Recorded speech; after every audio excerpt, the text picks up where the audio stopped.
타인과 비교하는 삶으로 열등감을 느끼지 말아라 라고 말하면 말이야 쉽죠. 근데 생각이 자꾸 떠오르기 때문에 저희도 어렵잖아요. 롤모델이나 SNS 사진을 보면서 부럽다 라고 느낀 적 한 번은 있으실 겁니다. 저도 배우 이시영님, 블로그에서 성공하신 A님, 부동산 투자로 성공하신 B님을 부럽다고 생각했어요. 사실 그 외에도 너무 많은 사람들을 보면서 저렇게 나도 살고 싶다, 부럽다 라고 생각한 적이 많습니다. 사실 평소에 열등감이라는 단어가 부정적이라서 사용하는 것을 꺼려했는데요. 저도 모르게 남보다 못하거나 부족하다고 느낀 적은 많다 보니까 저도 열등감을 많이 느끼는 사람은 맞는 것 같습니다. 근데 이 열등감이 커질수록 내 현재 상태에 대해서 부정적으로 생각하게 되고 불행하다고 느끼게 됩니다. 어떻게 하면 이 열등감을 좀 더 통제할 수 있을까요? 오늘 소개할 책은 모건 하우절의 불변의 법칙입니다. 제목 그대로 옛 역사로부터 내려온 변하지 않는 법칙,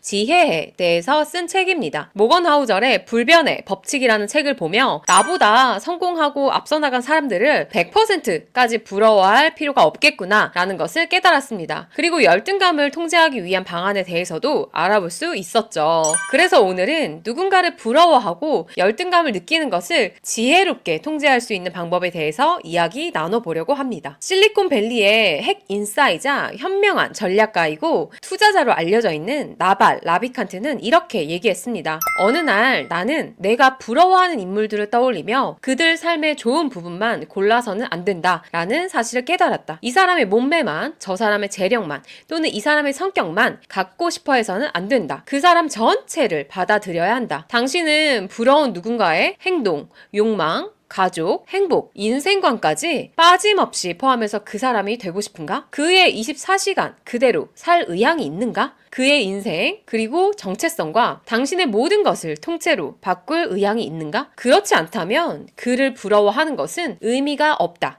라고 말했다고 합니다. 제가 부럽다고 생각하고 롤모델로 생각하는 사람은 배우 이시영 님입니다. 아이를 데리고 등산을 하는 등 도전하는 모습을 보며 도전적인 모습 그리고 그 경험이 부러웠어요. 출산 이후에도 바로 건강한 몸을 보여주셨고 해외여행을 마음껏 다니시는 모습을 보면서 그 건강함과 재력이 부러웠습니다. 근데 저는 이시영 님의 인생관이라든지 성격, 정체성의 구체적인 부분까지는 알지 못했습니다. 그리고 살아가는 데 있어서 이시영님도 고난과 고통이 있었을 것 같고 성격적인 단점도 분명히 가지고 계시지 않을까? 라고 생각을 해보게 되었어요. SNS나 TV로만 본 사람이기 때문에 성격적 단점이나 부정적인 면은 근데 알 수가 없죠. 물론 궁금해 한 적도 없었습니다. 근데 나발 라비칸트는 그 사람을 닮고 싶다면 그 사람 전체를 받아들여야 한다고 얘기하죠. 그래서 저는 놀랐어요. 저는 저의 많은 롤모델, 부러워하는 사람들에 대해서 부러워하는 면, 장점만 생각했지 단점은 전혀 생각하지 않았거든요. 그 사람들의 장점만 따라하고 싶은 것만 생각을 하면서 제 기대치는 계속 더 높아지고 열등감을 많이 느끼고 살았습니다. 근데 그 롤모델, 성공한 사람들도 완벽한 사람이 아니라는 거예요. 우리가 그들과 비교를 하며 열등감을 느낄 필요가 없는 거죠. 모건 하우절은 이야기합니다. 어떤 한 가지에 비정상적으로 뛰어난 사람은 다른 어떤 것에서는 비정상적으로 형편없는 경향이 있다. 일론 머스크를 보아라. 어떤 사람이 32살에 GM이나 포드나 나사와 모두 맞붙어서 경쟁할 생각을 할까요? 사람들은 천재적이고 대담한 비전가로서의 일론 머스크를 좋아하지만 사회적 관습과 상식을 무시하고 독선적으로 행동하는 일론 머스크는 싫어합니다. 하지만 그 두 모습은 분리할 수가 없습니다. 그러니 우리가 누군가를 닮고 싶다면 그 롤모델의 부정적인 면까지 생각해 보아야 한다는 것입니다. 그 사람의 인생을 통째로 닮고 싶은 것인지 특정한 측면을 닮고 싶은 것인지 좀 더 구체적으로 생각해 봐야 한다는 것이죠. 일론 머스크처럼 유명인이라서 자서전까지 나와 있는 경우는 그 사람의 어려웠던 부분, 부족한 부분, 단점도 일부 파악할 수 있다는 장점이 있는데요. 하지만 SNS 상에서 우리가 보는 사람들의 모습은 밝은 면만 보여주지 그 사람의 어두운 면은 보여주지 않습니다. 그렇기 때문에 특히 SNS 상의 롤모델을 부러워한다는 것은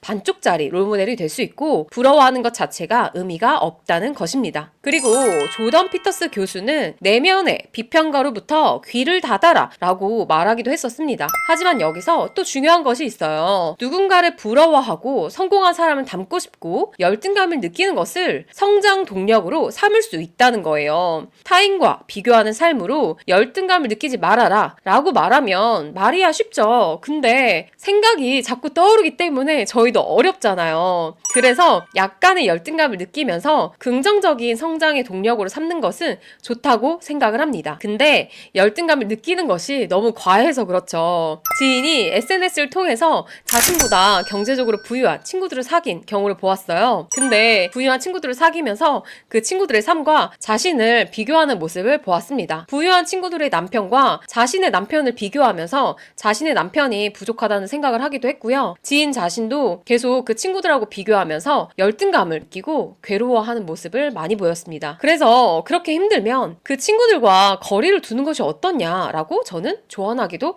했었죠. 여기에서 우리가 행복에 큰 영향을 미치는 것에 대해서 기대치가 굉장히 중요하다는 것을 알 수 있습니다. 유명한 투자자인 찰리 먼거의 인터뷰 내용이 나오는데요. 당신은 굉장히 행복해 보이네요. 행복한 삶의 비결이 무엇입니까? 라고 물었습니다. 찰리 먼거는 행복을 위한 제1원칙은 기대치를 낮추는 것이다 라고 말합니다. 행복은 기대치에 달려있다. 그러므로 많은 사람들이 발전하는 세상에서 살면서 행복한 인생을 위해 필요한 기술은 지향하는 기준선을 바꾸지 않는 것이라고 합니다. 자신의 기대치 수준을 계속 높이지 않는 거죠. 어느 정도로 고정을 시켜놓는 거예요. 근데 문제가 삶의 질이 높아지면 우리의 기대치 또한 같이 올라가는 게 문제입니다. 그리고 특히 우리는 남들보다 더 행복해지길 원해요. 무의식적으로든 의식적으로든 모두가 주변을 보면서 이렇게 중얼거립니다. 남들은 뭘 가지고 있지? 무엇을 하지? 나도 저거 가져야 되는데, 나도 저거 해야 되는데 라고 말하죠. 객관적인 부라는 것은 존재하지 않습니다. 그리고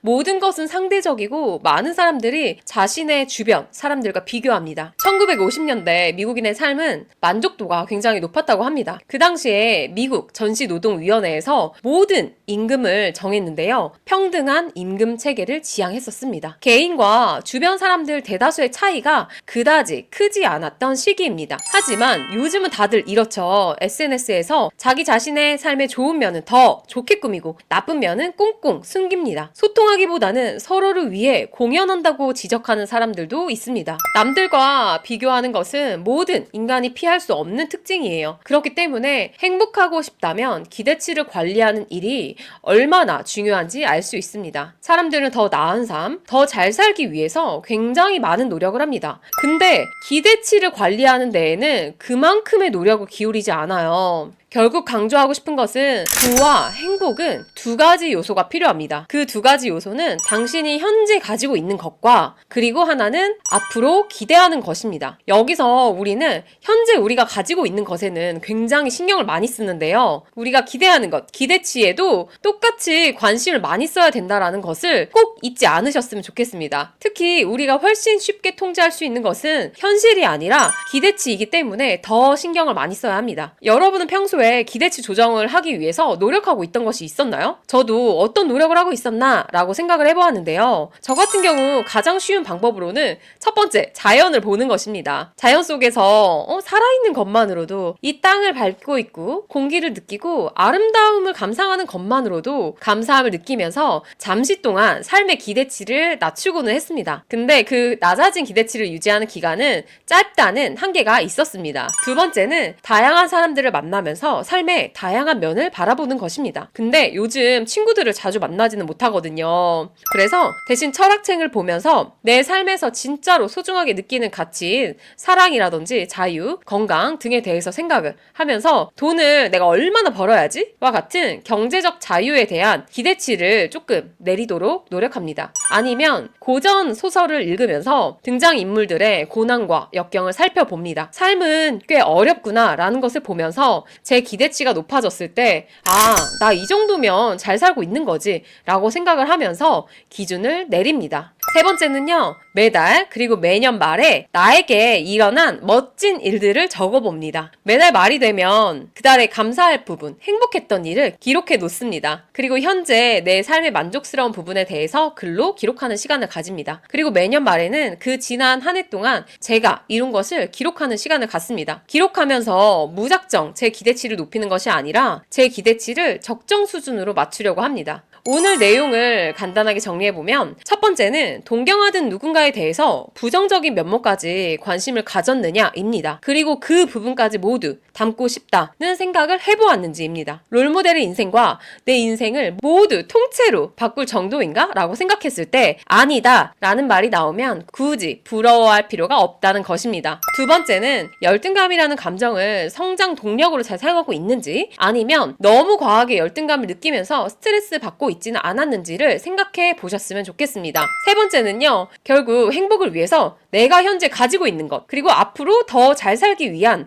노력만 하지 않았나요? 근데 기대하는 것, 그리고 우리가 기대치 자체를 조정하는 것에 대해서도 시간을 들여 노력하고 있었는지 질문해 봐야 합니다. 역사 속에서는 점령지 수에 만족한 정복자가 단 한 명도 없었다고 합니다. 오늘은 시간을 내서 기대치를 조정하는 시간을 꼭 가져보셨으면 좋겠습니다. 마지막으로 저는 이시영님, 성공한 블로거 A님, 성공한 투자자 B님과 인생을 통째로 바꾸고 싶지는 않더라고요. 여러분도 누군가와 비교하며 부러워하기보다는 세상에서 단 하나뿐인 사람으로 자신의 가치에 대해서 높이 평가해 보셨으면 좋겠습니다. 앞으로도 책과 관련한 삶에 적용할 내용을 알려드리겠습니다. 제 계정이 작아서 구독을 안 하시면 아마 찾으실 수 없을 거예요. 오늘도 제 긴 이야기 들어주셔서 감사합니다.